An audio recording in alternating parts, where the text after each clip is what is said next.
João 3,16, vamos lá. É o texto mais conhecido das Escrituras.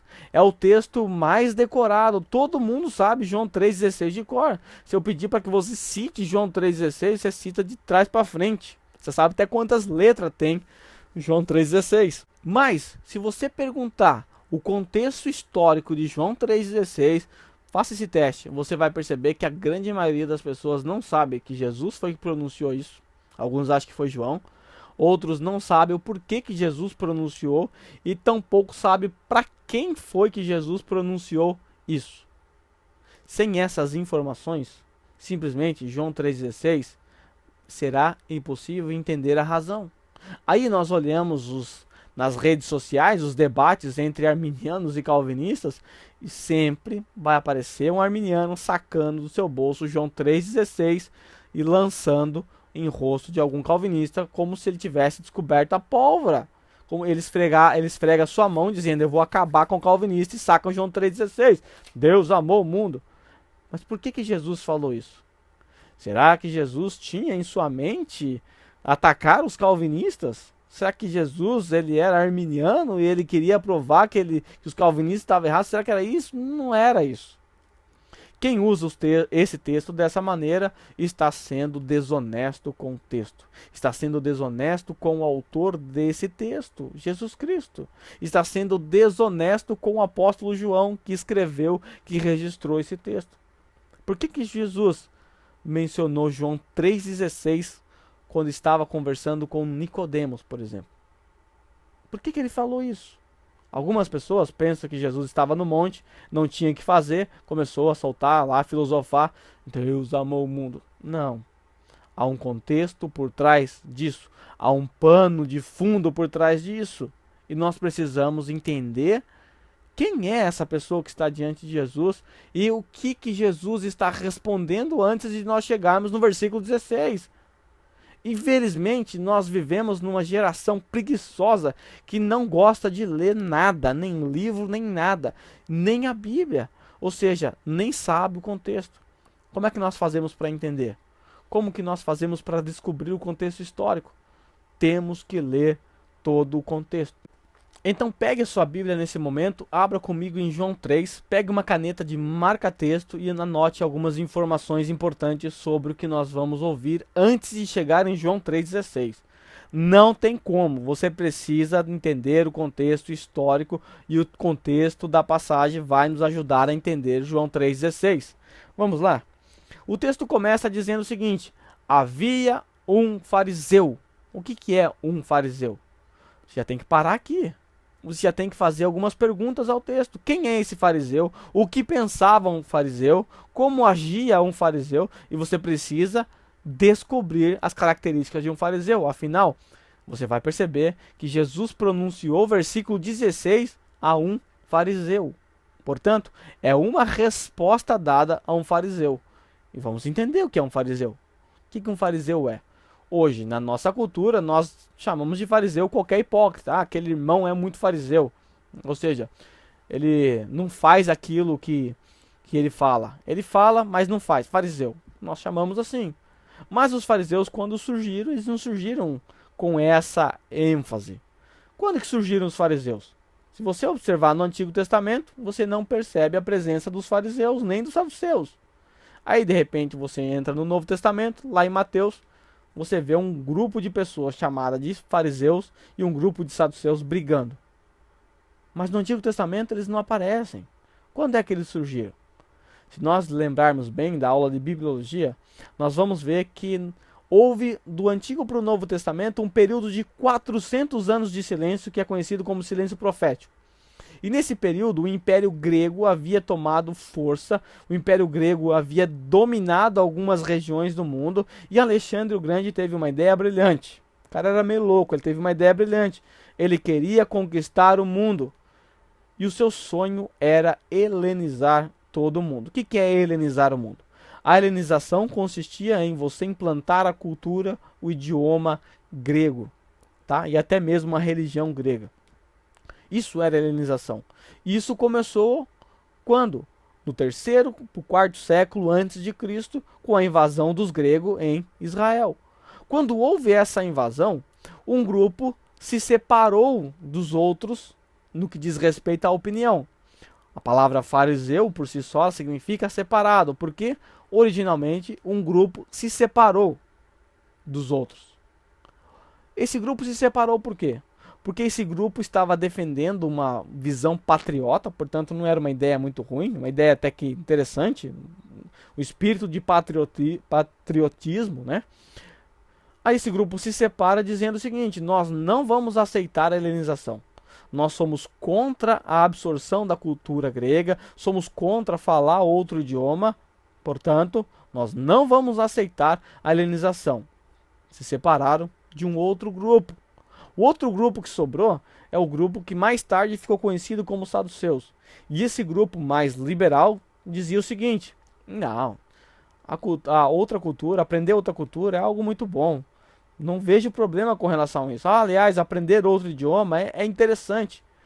Então um grupo não viu problema em abraçar o helenismo, saduceus, e o outro grupo que se separou desse grupo via problema e disse: nós não vamos aceitar, e ficou sendo conhecido como os fariseus. Esse é o princípio dos fariseus. Mas quando eles chegaram no Novo Testamento, esse espírito de patriotismo simplesmente desapareceu. E agora a ênfase é mais na religião. Passou a ser mais uma seita do que um grupo patriota que estava defendendo seus direitos referente à sua pátria. Tudo mudou. E como é que nós temos informações sobre os fariseus no Novo Testamento? Pelo próprio Novo Testamento. O que nós vamos fazer? Nós vamos ler Mateus capítulo 23 e nós vamos descobrir algumas características de um fariseu. Por que tudo isso aqui? Para falar de João 3,16. Porque João 3,16 foi mencionado a um fariseu e nós precisamos entender quem é um fariseu. Nós precisamos entender o contexto histórico dessa passagem. Vamos lá então, Mateus capítulo 23, por favor. Mateus capítulo 23, do versículo 1 em diante, nós temos algumas descrições que nos ajudarão a entender quem está diante de Jesus. Então Jesus disse à multidão e aos seus discípulos: os mestres da lei e os fariseus se assentam na cadeira de Moisés. Obedeçam-lhes e façam tudo o que eles disserem, mas não façam o que eles fazem, pois não praticam o que pregam. Tá? Os fariseus falam, mas eles não praticam aquilo que eles mesmos pregam. Isso é farisaísmo. E é assim que é conhecido o farisaísmo popularmente hoje em dia. Tá? Eles atam fardos pesados e colocam sobre os ombros dos homens, mas eles mesmos não estão dispostos a levantar um só dedo para movê-lo. Outra característica de um fariseu é alguém que ata fardo, que cria regras, leis, coloca nas costas dos outros, mas eles mesmos não fazem absolutamente nada. Tudo o que fazem é para serem vistos pelos homens. Tudo o que fazem é para serem vistos pelos homens. E nós, ao observarmos, Nicodemos era um fariseu e ele procura Jesus de noite, muito provavelmente temendo o que os outros iam falar. É uma possibilidade que pode se enquadrar aqui.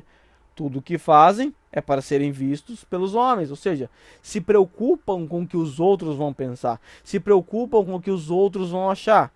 Portanto, Nicodemos provavelmente procura Jesus à noite, temendo a opinião alheia.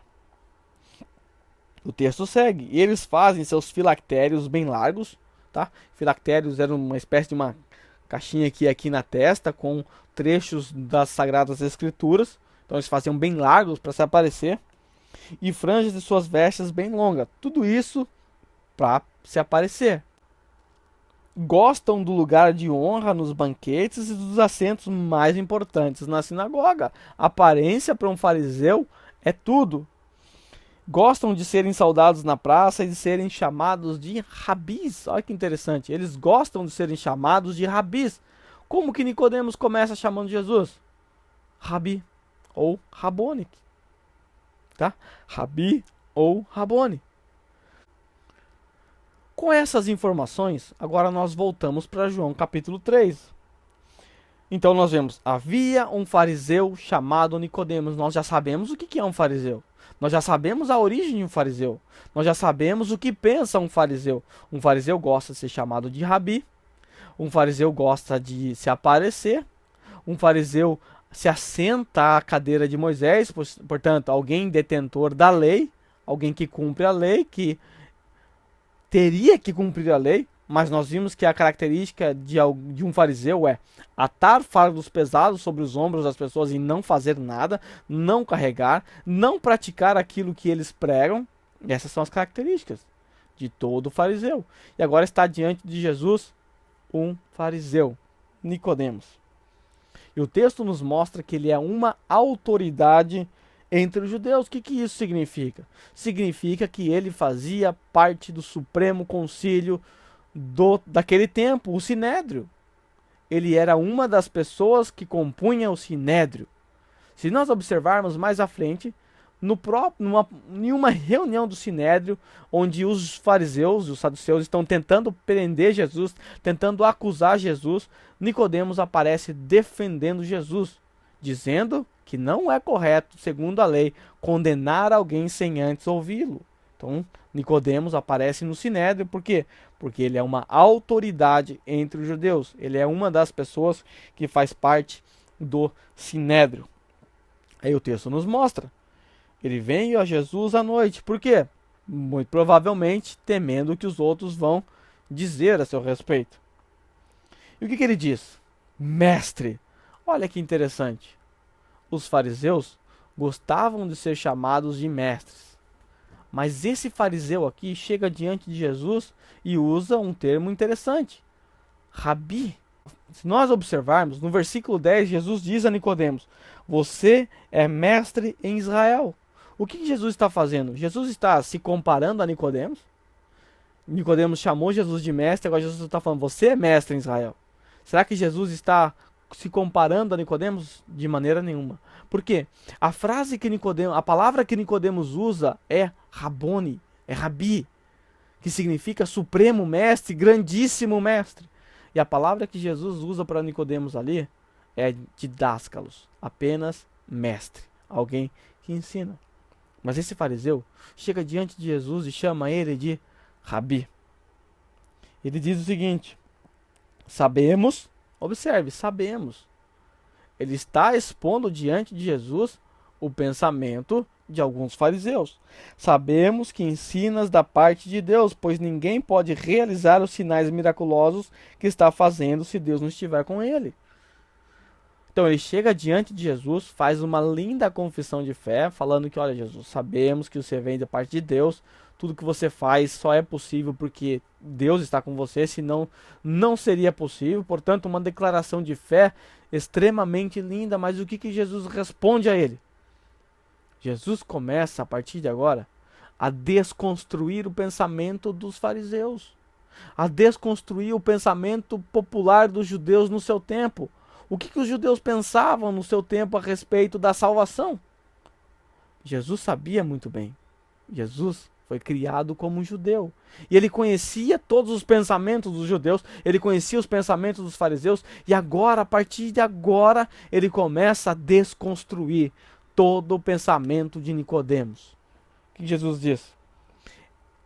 Em resposta, Jesus declarou: digo-lhes a verdade, ninguém pode ver o reino de Deus se não nascer de novo. Ninguém pode ver o reino de Deus se não nascer de novo. Apesar dessa declaração de fé linda, Jesus fala: você precisa nascer de novo, Nicodemos. Se você não nascer de novo, toda a sua religiosidade, toda a sua intenção em observar a lei não serve para absolutamente nada. É necessário novo nascimento. Isso aqui é um balde de água fria na cabeça de um fariseu.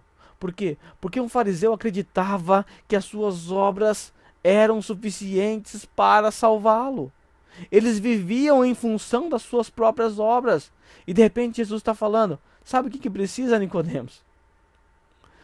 Você precisa nascer de novo. Talvez Nicodemos esperasse um elogio de uma declaração de fé como essa: obrigado por você me chamar de mestre e entender que tudo que eu faço vem de Deus. Parabéns, você está no bom caminho. Não, mas Jesus diz, você precisa nascer de novo. Jesus dá um tapa na cara desse fariseu, mostrando que ele não era salvo por causa das suas obras, nem tampouco por causa da sua religiosidade. Nicodemos pergunta: como alguém pode nascer sendo velho? É claro que não pode entrar pela segunda vez no ventre de sua mãe e renascer. Aí Jesus responde: digo-lhe a verdade, ninguém pode entrar no reino de Deus se não nascer da água e do Espírito. O que é esse nascer da água e do Espírito? Será que está falando de batismo? É importante batizar? Eu já vi pessoas usando esse texto para falar que tem que se batizar para ser salvo. Nós sabemos que batismo não salva ninguém. Mas o que Jesus está falando? Jesus, no versículo 10, está falando, mostrando que a conversa deles é relacionada a coisas que eles conhecem. Então Jesus está falando de coisas que eles conhecem, coisas que são comuns aos dois, comum à lei de Deus. O que Jesus está mencionando aqui? Do que Jesus está falando? Jesus está fazendo Nicodemos lembrar de um texto lá do Antigo Testamento, que é o texto de Ezequiel 36, versículo 25. O texto diz o seguinte: aspergirei água. Lembra? Nascer da água e do Espírito. O que significa isso?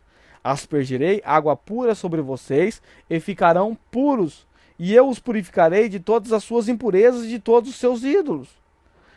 Darei a vocês um coração novo, porei em vocês um espírito novo, e tirarei de vocês o coração de pedra e lhes darei um coração de carne. Porei o meu espírito em vocês e os levarei a agirem segundo os meus decretos e a obedecerem fielmente as minhas leis. Vocês habitarão na terra que dei aos seus antepassados. O que nós temos nesse texto? Nós temos a presença da doutrina do novo nascimento no Antigo Testamento. Aspergirei água. Essa água é uma água purificadora. Darei a vocês o meu espírito. O que o texto nos mostra? O texto nos mostra que Jesus está usando esse texto, está fazendo Nicodemos lembrar de novo nascimento no Antigo Testamento, porque Nicodemos perguntou, mas como é que pode isso? E Jesus falou assim, é como se Jesus estivesse falando, você não conhece a lei, você não conhece, você é mestre em Israel, você não entende essas coisas, eu estou falando de coisas que você conhece, Nicodemos. Estou falando de coisa que é comum a nós, coisa que nós sabemos, e Jesus cita isso. Nicodemos não precisou de explicação, porque ele conhecia a lei. Ou seja, é necessário nascer de novo. Então não tem nada a ver com o batismo. Jesus diz, o que nasce da carne é carne, mas o que nasce do Espírito é Espírito. Não se surpreenda pelo fato de eu ter dito, é necessário que vocês nasçam de novo. O vento sopra onde quer, você escuta, mas não pode dizer de onde vem, nem para onde vai. Assim acontece com todos os nascidos do Espírito. Aí Nicodemos faz mais uma pergunta. Como pode ser isso? Como pode ocorrer essas coisas? Disse-lhe Jesus, você é mestre em Israel, aquela palavra didáscalos, e não entende essas coisas? Asseguro-lhes que nós falamos do que conhecemos e testemunhamos do que vimos. Mas mesmo assim vocês não aceitam o nosso testemunho. Eu lhes falei de coisas terrenas e vocês não creram. Como crerão se lhes falar das coisas celestiais? Agora o versículo 13, que parece que está deslocado aqui. De repente Jesus fala, ninguém jamais subiu aos céus, a não ser aquele que veio dos céus, o Filho do Homem. Espera aí, não parece que esse texto está deslocado? Nicodemos está fazendo perguntas, Jesus está respondendo, pergunta de Nicodemos, resposta, do nada Jesus parece que para, abre um parênteses, sai do mundo, sai de perto de Nicodemos e cita, ninguém jamais subiu aos céus. O que esse texto está fazendo aqui? Faz parte da desconstrução da visão equivocada que Nicodemos tinha com relação à salvação, com relação à sua fé. Quando Jesus disse, ninguém jamais subiu aos céus, isso foi um tapa na cara de Nicodemos. Sabe por quê?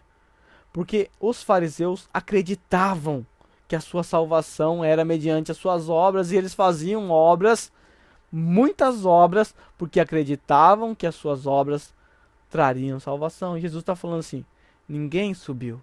Significa que se ninguém subiu aos céus, significa que a obra de ninguém foi suficiente. Portanto, a própria obra de Nicodemos também é incapaz de salvá-lo. É insuficiente para que ele salve, porque até agora, com toda a obediência, com toda a religiosidade dos fariseus, ninguém jamais subiu aos céus. Não basta ser religioso, não basta tentar cumprir a lei. Se você vive só para isso, Nicodemos, não adiantou. Você não subiu aos céus, você não vai subir aos céus, porque ninguém subiu aos céus até agora. Veja, é uma desconstrução de um pensamento equivocado de Nicodemos.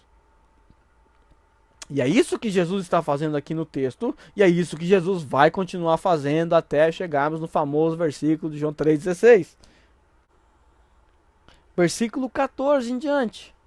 Da mesma forma como Moisés levantou a serpente no deserto, assim também é necessário que o Filho do Homem seja levantado para que todo aquele que nele crê tenha vida eterna.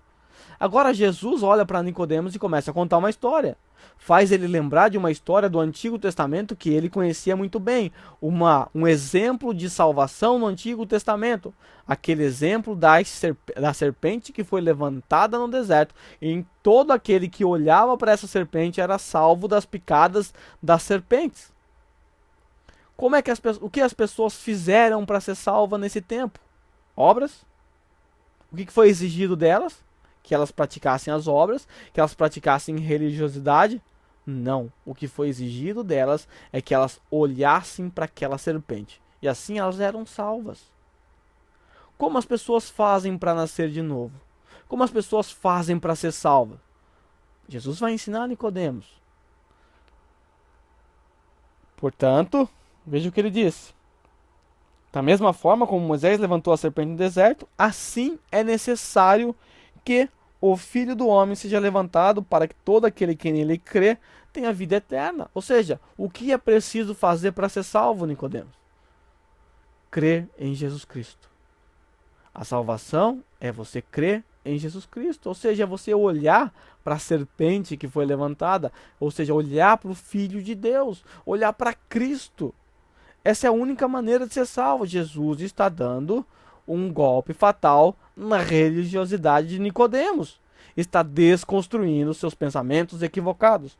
Mas Jesus não parou aqui. Jesus mencionou o versículo 16 que você tanto conhece, que você tanto ama, que você sabe de cor, para continuar desconstruindo o pensamento equivocado de Nicodemos com relação à salvação. O que os fariseus e alguns judeus pensavam a respeito do alcance da salvação? Para eles imaginavam o seguinte, que a salvação era exclusiva dos judeus. Uma classe mais radical de fariseus até acreditava que quando o Messias viesse, ele simplesmente exterminaria com todos os outros povos, deixando somente os judeus na terra. Por quê? Para ser salvo tem que ser judeu. Esse é o pensamento corrente judaico da época. Se você tem dúvida, leia Atos capítulo 15, o primeiro concílio. Lá está escrito que se você não ser circuncidado, segundo a lei de Moisés, você não pode ser salvo. Os judeus começaram a ensinar que para você ser salvo, para você ser um cristão, antes você precisa ser um judeu. Qual era o alcance da salvação dentro dessa visão? O alcance era limitadíssimo, porque dizia respeito somente a um povo, os judeus. Aí Jesus dá mais um tapa na cara de Nicodemos para desconstruir o seu pensamento equivocado com relação a isso. O que o texto diz? O Deus tanto amou o mundo que deu seu Filho unigênito, ou seja, levantou essa serpente que é o Filho, para que todo aquele que nele crê, todo aquele que nele olhar, seja salvo. Não pereça, mas tenha vida eterna. O que Jesus está mostrando nesse texto aqui? Jesus está mostrando que o alcance da salvação é abrangente, não diz respeito somente aos judeus, diz respeito a todos os gentios. E interessante é que quem está escrevendo isso aqui, quem está relatando isso aqui é João. Observe o raciocínio de João. João mostra essa verdade no versículo 16. Aí eu pergunto, qual era o povo mais odiado pelos judeus? Os samaritanos. O que está escrito no João capítulo 4? O que nós aprendemos no capítulo 4 de João? O que nós vemos ali? Jesus indo até Samaria levar a salvação, a se apresentar como Messias, aquela mulher samaritana. Ou seja, os leitores originais disso aqui, que eram judeus, ao observar isso, Deus amou o mundo. E depois no capítulo 4, João mostra que esse amor alcançou o mundo, ou seja, ele foi estendido até mesmo entre os piores inimigos dos judeus, que eram os samaritanos, que era mais odiado por eles. O que nós vemos aqui?